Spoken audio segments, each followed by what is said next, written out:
Good morning. It's Wednesday, April the 12th, 2023.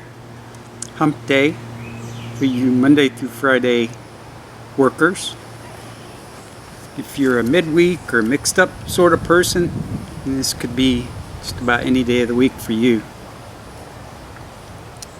Take it from somebody who used to work shift work for pretty much most of my life. This morning I watched videos of a guy named Jim Howard. I've mentioned this before, Fort Worth, Texas, and a lot of times I do what Jenny says she does, is I'll put on his videos and I don't have to watch him, but I can hear him, listen to it. So I do that when I'm doing something around the house, working in the kitchen. I'll put his videos on and listen to it, turn up the volume. And he talked for an hour and 20 minutes today, and he had mentioned that he was in a lot of pain. He's 80, he just turned 82, and he's doing these vlogs sometimes twice a day or more, except sometimes real early in the morning, real late at night. He's one of my inspirations why I feel like I can come out here and just talk, even if it's nonsense,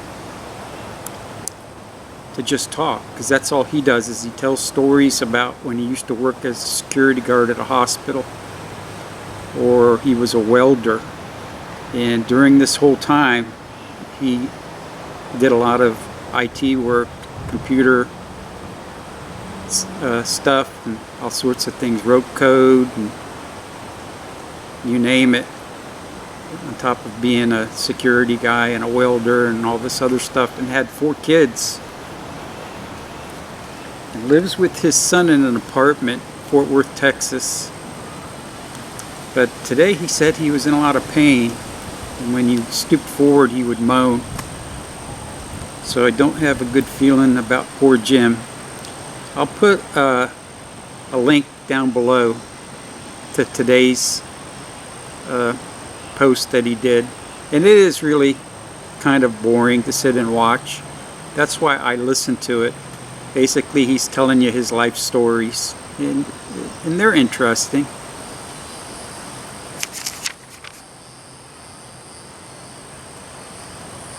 I forgot to mention Sunday that 2 of the most rewarding things I've ever done in my life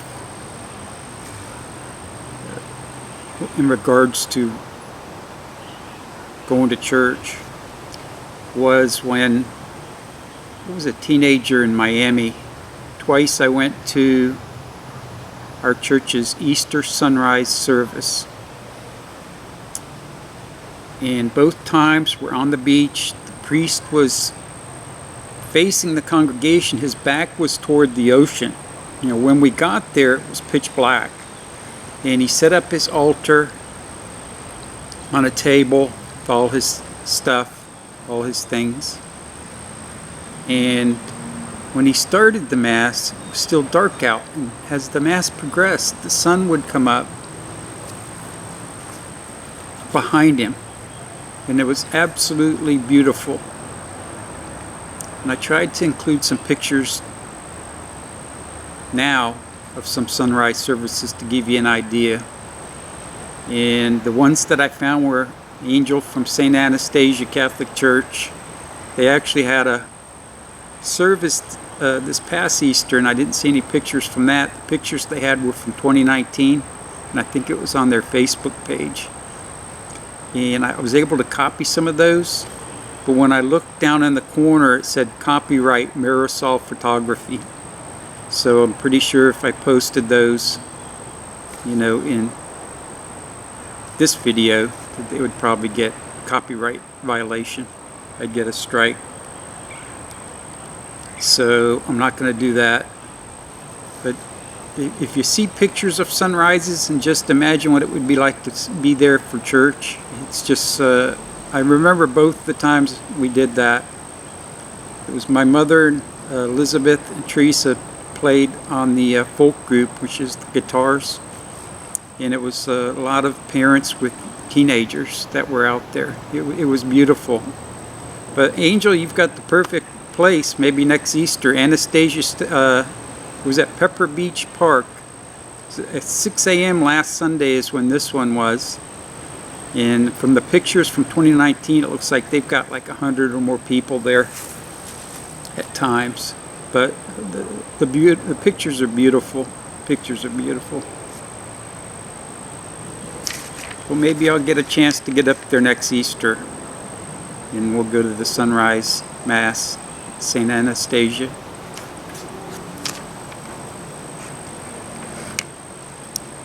There was also two videos I saw this morning about the James Webb Telescope. If you're familiar with that, it's a 10 billion, that's with a B, $10 billion price tag. Was launched into space 2021, and it has like a 21-foot gold-plated mirror, and they're seeing things out in the universe that they couldn't even get close to seeing before. And the scientists that deal in astronomy, physics, and all this other stuff are like getting all excited from the pictures that they're seeing. So I'll put a link to those two stories.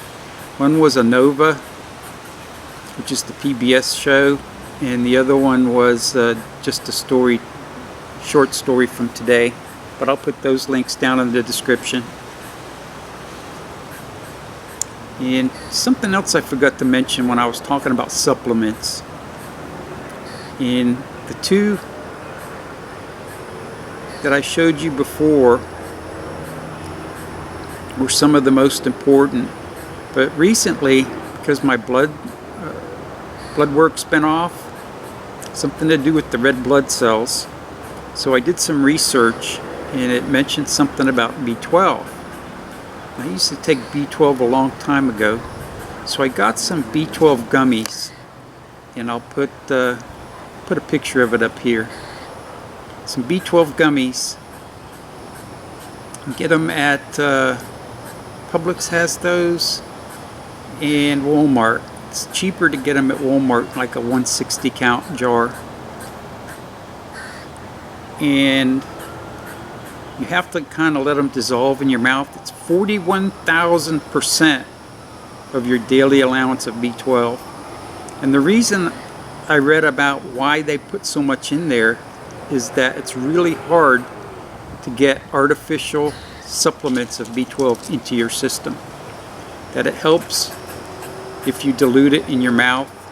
You let those gummies kind of dissolve in your mouth, you'll get much more of that into your system than just chewing them or swallowing the gummies, or even just taking a tablet. But that has made a difference. I can feel it, physically feel it. What it's doing to my blood or to my body, I can't tell you, but it's definitely made a change in the way I felt since November. And another supplement I take, I try to take it every day, but sometimes I forget, is the vitamin C gummies. Man, do they taste good. It's like eating an orange. And you only got to take 2 of them. And I have the chewable vitamin C, because I don't like to swallow acid pills and have them sit on my stomach, because vitamin C is an acid. But the orange gummies are absolutely great. You know, if you get a chance, you go to the store and you see the B12 or the gummies. What I like about the gummies is that you don't have to take a full dose. You can take just 1 B12 gummy when 2 of them is a full dose. And just make sure you're going to tolerate it okay. And vitamin C is the same way. It's easy to take lots of vitamin C. From what I read in the book I have by Dr. Linus Pauling, the vitamin C doctor, came from my father's books, was people have been given massive doses of vitamin C and a lot of times have no ill effects. But it does help your immune system. I'll tell you, the story. I might have told you this one already about how my father used to intern when he was going through chemistry school at University of Miami. I guess he interned at DuPont or one of the chemical companies. He claimed that he had devised a pill that may not cure the common cold but prevents it 100%. And he tested it on himself, he said. And when the year and a half was up that he was testing the pill, as soon as he stopped taking it, he got very, very sick with a cold. I suppose you could say that having colds helps boost our immune system, and that's why he got really sick from going a year immune to the common cold. So it may not be a good thing to try to make yourself immune to the common cold. All those colds and sicknesses Jenny had when she was a baby, sure it affected her hearing, but I really did think it boosted her immune system now to where she's not anywhere as sick as she probably would be.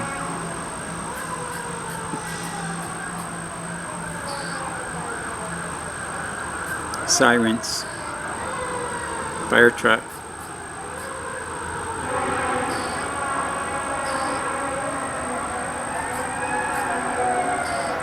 Here it goes. Keep going. Keep going. Now, there's a fire station about a mile away. This was coming the opposite direction.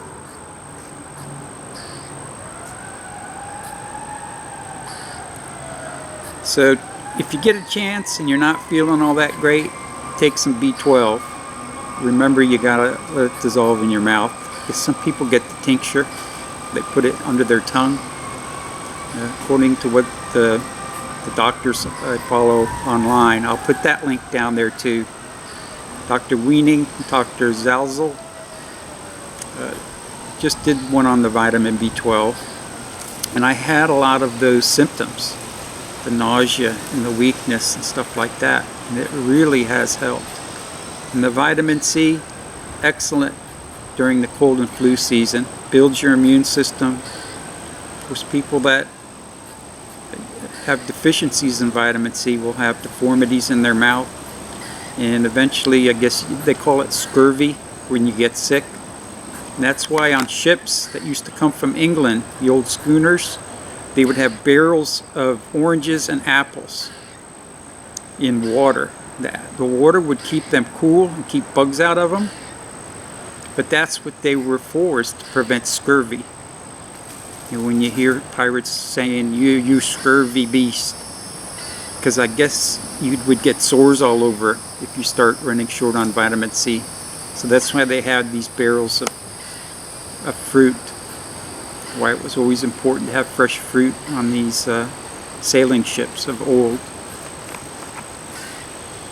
And give it a shot. If you find out all this stuff works, respond 6 months from now or whenever in a vlog. Say, you remember that time Dad talked about this and that, and I just started taking it, and you can it'll probably be a bad effect. You'll say, it made me very sick. I threw it away. Most of the time it'll make you feel better. Now that you're so young, maybe it doesn't matter, but as you get older, you'll remember that we talked about it. Video's only for about 2 minutes. Again, I'll play it now for your enjoyment, and it's from the same tape, same video that the kite video came from.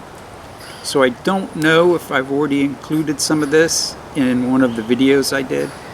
So if I did, I'm sorry, bear with me. It would have been one of the earliest ones that I did. So enjoy this, and I'll see you when it's over.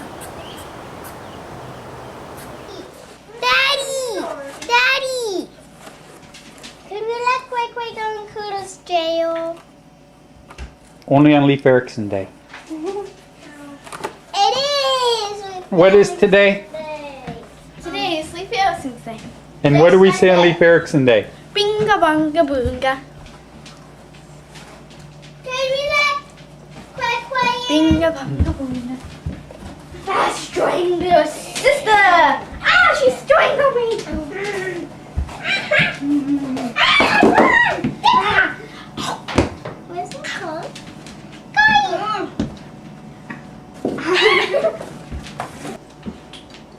Happy Leaf Fields Day.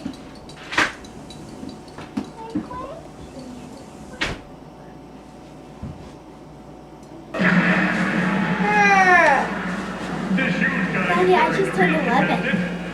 Yesterday. Patrick, what are you doing here? You're not a fry cook. Oh, yes, I am, Mr. SpongeBob Superior Pants. Check it out. I've been working for the chum bucket for almost 5 minutes. Well, it doesn't matter anyway, because you're gonna eat my dust. See myself. I'm eating my own dust. Excuse us. I'm gonna get you!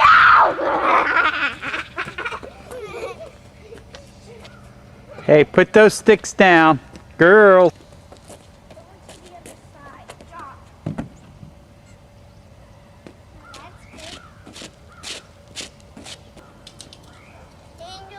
Don't play with those sticks, Angel. You're going to poke somebody's eye out. Angel, let's search in the backyard. Yo, this Sunday's gonna taste great. Aren't you gonna help me, Gary? Gary's gone.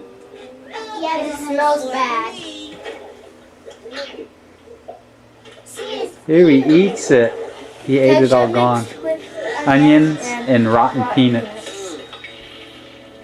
You know what they say, Gary? I'm easy like Sunday morning. Right. You girls were just so much fun. I'm telling you. And when I close my eyes and I'm in that final sickness, I'll remember all those times and it'll make me smile. I'll smile inside. It's got to be just a touch of heaven to be that happy, to be that joyful. You know, I could sit out here, I could probably talk about work stories, some with some gruesome details. Maybe eventually, if you would want to hear some of that, let me know. Some of the more interesting ones, but a lot of them are still very fresh in my mind. I guess you would call that PTSD. If that's what it is, then I've definitely got it. But I still remember most of the bloody, traumatic incidents that I went to. I'm going to say the final the final prayer, and again it's a benediction. This one is actually from the Bible, from the New Testament,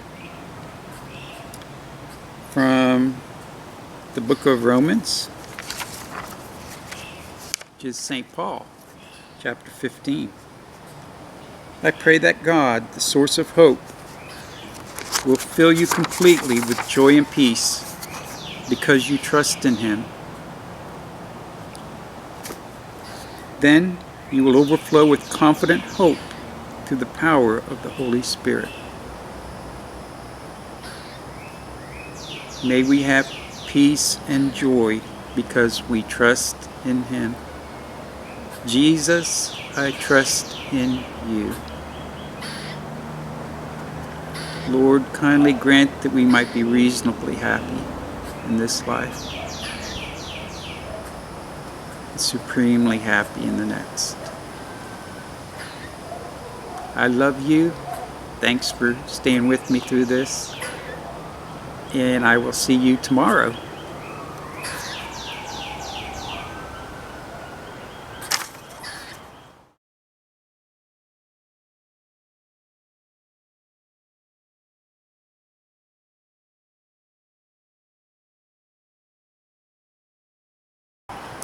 Now we got an ambulance or something coming from the other direction.